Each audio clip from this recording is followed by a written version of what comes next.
Come, Nerevar, come. Witness the tier list of Skyrim plotlines. I will be discussing more plotlines and plot holes in detail, brought to you courtesy of Bethesda and Emil Pagliarulo.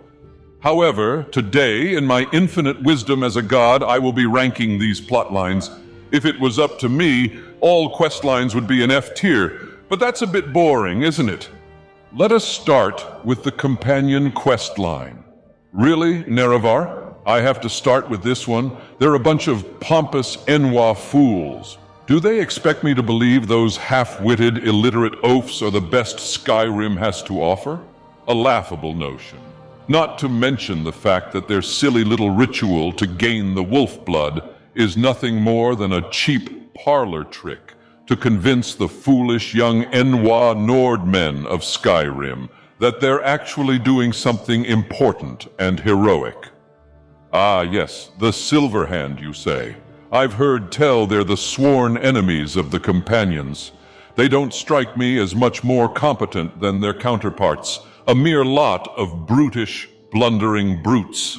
Both factions are just a bunch of overdressed Enhua farm tool apes, in my esteemed opinion.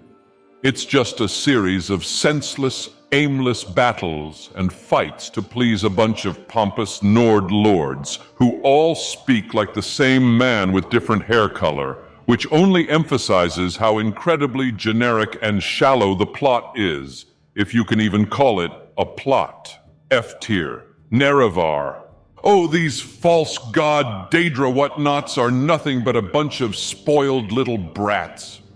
They each want their own little quest and then have the insolence to expect the Dragonborn to jump to their every command. The Dragonborn, who is saving Skyrim from being utterly annihilated by this dragon crisis? That is? No, if you want to know who truly deserves some quests being done in their favor, try the poor farmer's wife, not these spoiled little Daedric demigods who couldn't care less whether the world ends or not. I have been over the Daedric princes and their convoluted quests, and all I have to say is that I am not impressed. Where is Jiggalag? Why did we not get the Jiggalag quest? Also, many of these quests involve Dunmer and sacrifices, which is not exactly surprising. However, considering that everything else on this list is going to be quite a disappointment, I will be generous and give the Daedric quests the C tier. Now we come to the Dark Brotherhood quest line. Nerevar, if I have to go over this quest line again, I will destroy you.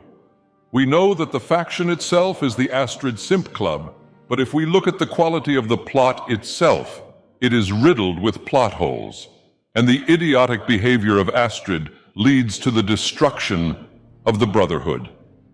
This questline has so many problems.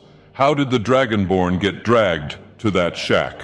Why was Aventus Arentino, mongrel dog of the Empire, ignored? Cicero leaves the Night Mother with heretics. The mongrel dog emperor orchestrating his own demise. F tier. Nothing above F tier. Please don't make me mention it again. Now we have the Dawnguard and the Voikar vampire questline. What was supposed to be an exciting, breathtaking adventure through the Soul Cairn and Falmer Snow Elf Enwa lands turned into over-glorified fetch quest, while being followed by a vampire Enwa that just does not shut up. Seriously, if you side with the Dawnguard or the Voikar vampires, Serana keeps following you and providing needless commentary on her daddy issues.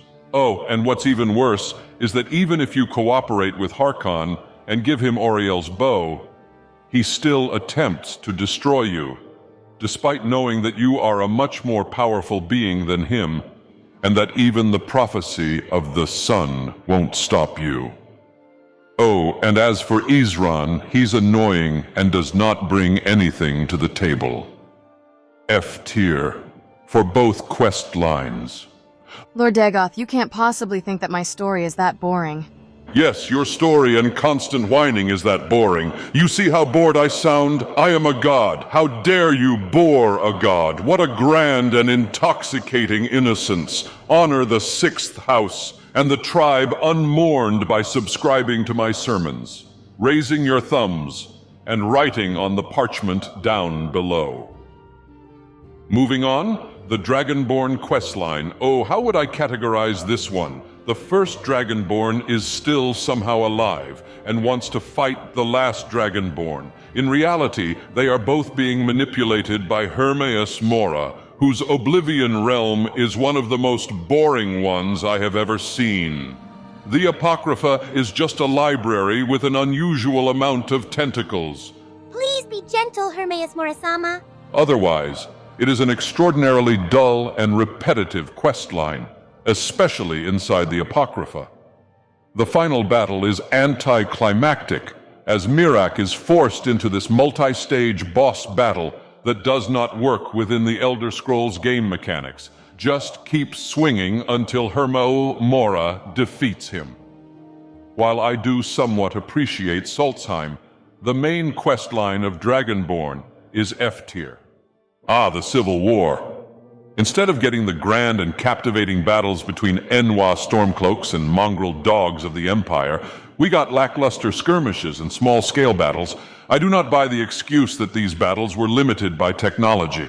It sounds like a game design problem, Emil Pagliarulo. Anyhow, we get a flaky peace agreement that stops the war, and working for the Empire and the Stormcloaks does not provide any benefits whatsoever. It is basically the same faction, but with a different attire.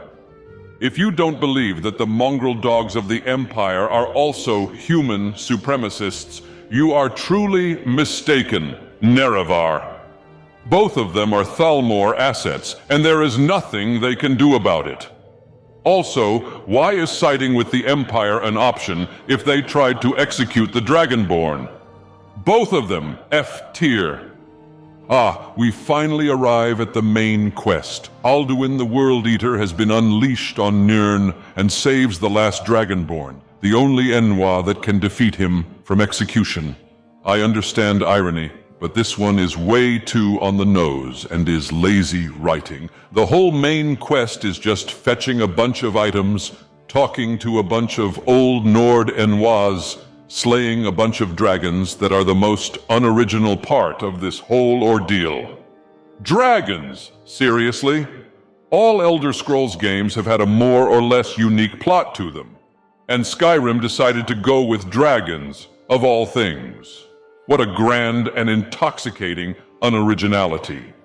If Bethesda was adamant about being unoriginal, at least it could have made it interesting with the mongrel dog Uriel V returning with the dragons from Akavir. Overall, the main quest with the blades, the greybeards, and the dragons is extremely disappointing. F tier. Ah, the Thieves Guild questline. A bunch of Enwas hiding in the Riften Ratway, being led by Mercer Frey, who suffers from the same problem as Harkon.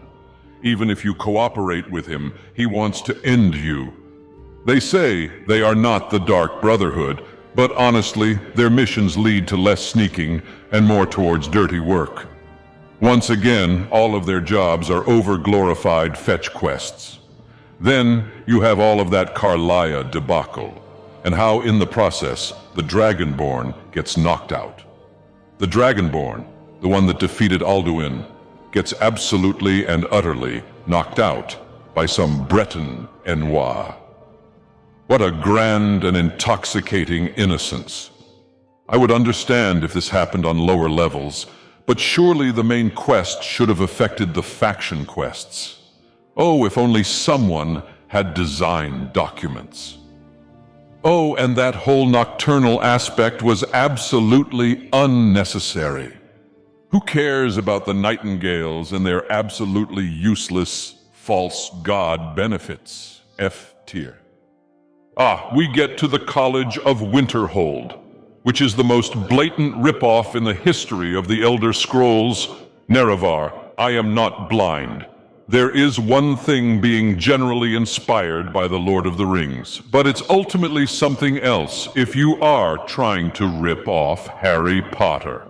Savos Aren is obviously Dumbledore. He perishes after being flunged off by Ancano, who was obviously supposed to represent Snape.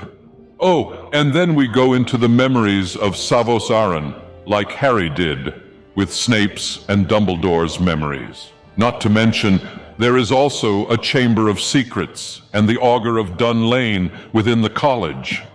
Is this how this quest line honors the sixth house and the tribe unmourned?